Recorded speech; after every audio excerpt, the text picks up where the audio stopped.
मैं KS सैनी, श्री आशा देवी सैनी का husband हूँ। ये उम्र आशा सैनी की करीब 63 ईयर्स है। मैं दीपक सैनी जी डॉक्टर साहब के पास जब इनको लेकर आया तो उससे पहले इनसे खड़ा भी होना बड़ा मुश्किल था, चलना तो दूसरी बात है।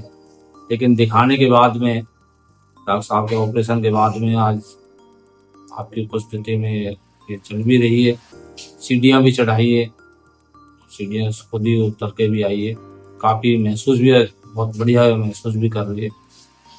डॉक्टर दीपक सैनी जी और उनकी टीम को बहुत बहुत साधुवाद, धन्यवाद।